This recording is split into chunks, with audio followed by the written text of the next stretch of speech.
Hey guys, my name is Greg Ballantyne and this is BitGoblin. Today I have for you another Linux tutorial video where we'll be looking at how to install the proprietary NVIDIA drivers on various Linux distributions. This is really important to get the best performance if you're into gaming, editing videos, and numerous other tasks on Linux that utilize your GPU. Thankfully, this is a pretty simple task to take care of these days, so you don't have to brace yourselves or anything like that. Just sit back and relax, and I will show you how it's done. You smell that? It smells like a bit goblin. Just so you can better appreciate how the process is now, before we get started, I'd like to give you all a little bit of background on what this process used to look like way back in the day, when installing NVIDIA's driver really was not that great. You'd first have to comb through NVIDIA's website, play in their drop-down circus minigame to find the proper driver, download and run the provided .run file, go through a command line text-based installer, make sure you have DKMS already installed so that the driver rebuilds when the kernel updates, and if not, then you gotta reinstall it. And a lot of the time you'd have to perform some X server configuration to properly use the driver, and then also blacklist the Nouveau drivers. And also later on, for updating the driver, you'd have to go through most of this process yet again.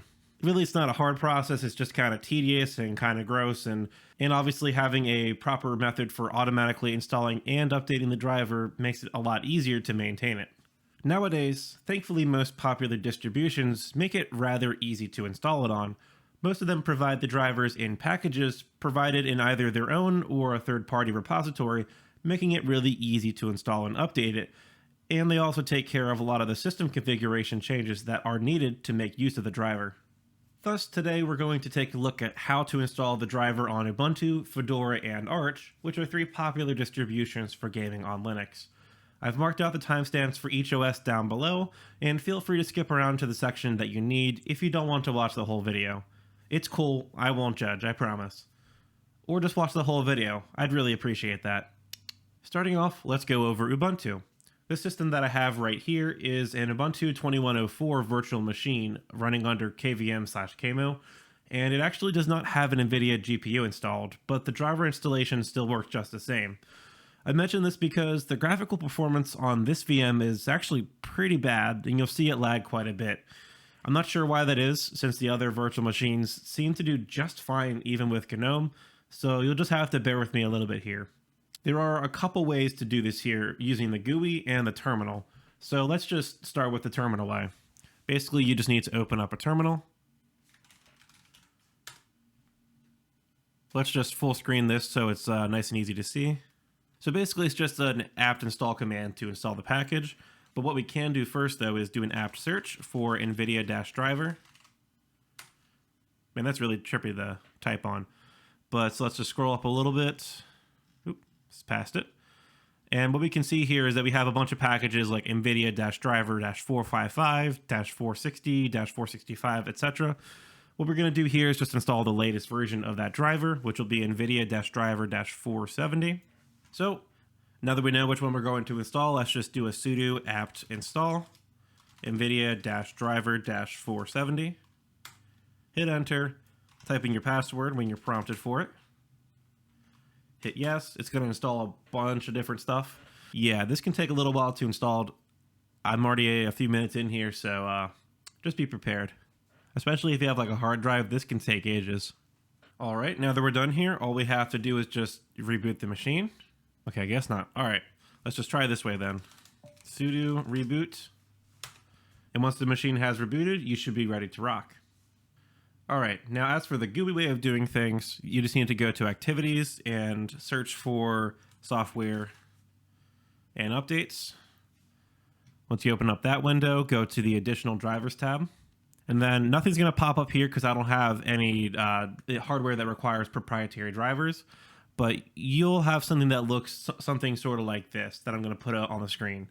You just need to select the option that ends with proprietary, tested. Here it's the first option, though it might be a little different for you, and you might also have some other options as well. But after you select this option, click Apply Changes and enter your password when prompted. Then you'll just need to restart after it finishes, and you're ready to go. Alright, now for Fedora. Again, this is a KVM virtual machine, and I'm running Fedora 34 with the GNOME desktop. This is a very similar process to Ubuntu where we installed it via the terminal, though we need to enable some repositories to first get the packages. RPM Fusion has the NVIDIA driver for it, and it is a well-trusted repository, so it's relatively safe to enable.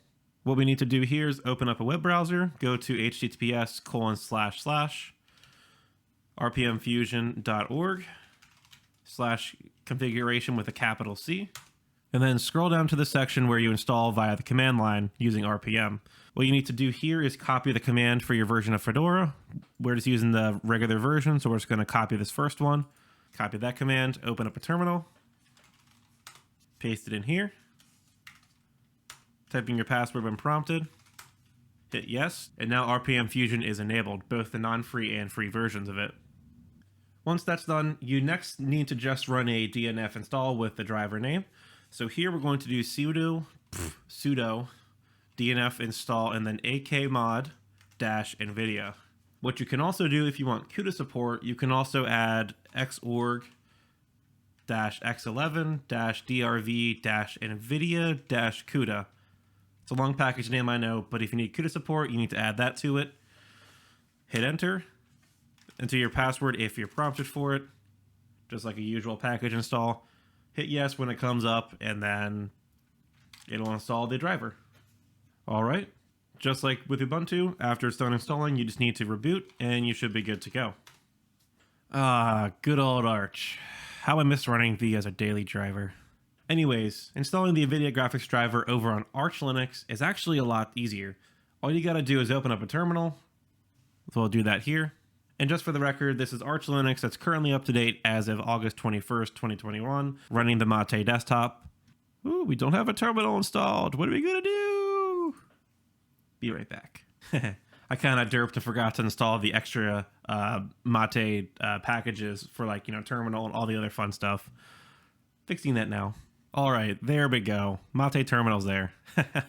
Sorry, it's been a while since I've used Arch Linux and actually built it. Anyways, why is your colors wrong?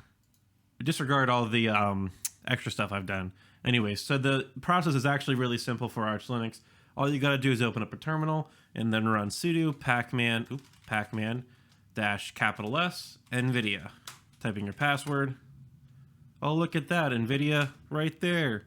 Don't have any long package name. It's just NVIDIA installs the latest package for the NVIDIA driver. Anyways, do the usual package install process. Hit yes when you're prompted. Type in your password when you're prompted. Wait for it to install. And then when you're done, just do a reboot. And you're off to the races. You can start playing games and doing whatever else that you so choose. So that's all we're going to take a look at today, though to be clear, you can install the NVIDIA driver on many other Linux distributions too. Debian has it available in their non-free repository. Pop! OS has an ISO image with the drivers pre-installed, which in my opinion is pretty cool. OpenSUSE has a repo and associated wiki page on how to install it, and many, many others. I just didn't want to make a many hours long video with all the different distros, since they're all pretty similar and just a little bit of little bit differences here and there. And these few for today I felt like were a good set of the popular distros that didn't come with the drivers pre-installed. So now you may be wondering why you'd want to do this if there's already an open source driver called Nouveau for NVIDIA's graphics cards already available for most, if not all, Linux distributions. I mean, the whole point of using Linux is open source software, right? Well, no, or at least not exactly. The main goal of Linux distributions, just like Windows or Mac OS or FreeBSD or whatever other operating system you want to look at, it's just about getting work done. Maybe you're a hardcore gamer and need the best performance possible because you're a competitive CSGO player. Or maybe you edit videos for a YouTube channel like I do, and your software just doesn't support the open source drivers. DaVinci Resolve, hello. Or maybe you need to take advantage of CUDA for any of the various uses for it. Either way, the NVIDIA proprietary driver can help you get that done, which again is the primary point of an operating system. To be fair, using open source software is ideal since you can better see what code you're running on your system. And while there certainly are open source zealots that will decry you for using any sort of closed source software, they're definitely not the majority. And again, what's important for your computer is being able to do what you need it to do. If that means using proprietary software sometimes, then so be it. And practically speaking, it seems silly to me to not be able to use your computer for what you need or want it to do just because you don't want to use any closed source software whatsoever. Like, I get it. I do get it, trust me. But I have more important things to worry about in the grand scheme of things. And in recent years, NVIDIA's Linux drivers have gotten a lot better than they used to be. A lot of times just being a simple package install from a file or repo to get going, like I showed you earlier, and they're a lot more stable than they used to be. I really like how Linux has gotten a lot more of NVIDIA's attention for driver development, and now combined with Steam's Proton compatibility layer, it feels like a proper PC gaming platform. It really does. Most of the games that I run through Steam can run through Proton. So of the ones that don't, I still have Windows installed. That's perfectly fine. So yeah, it's getting there. But anyways, that's all I have to say for this one. And be sure to let me know your thoughts on this in the comment section below. Maybe you absolutely hate NVIDIA's proprietary drivers or something. Whatever it is, I'm all ears. And feel free to hit me with any Linux tutorial ideas that you may need help with. Again, I'm all ears and I'm willing to help anyone who needs it. Also hit the like button below if you liked it, and get subscribed so you don't miss my future videos just like this one. Or feel free to hit the dislike button if you hate me, that's cool too. Go join my Discord server to join the community and chat with people, and I hope you all have a great day, and I will catch you in the next one.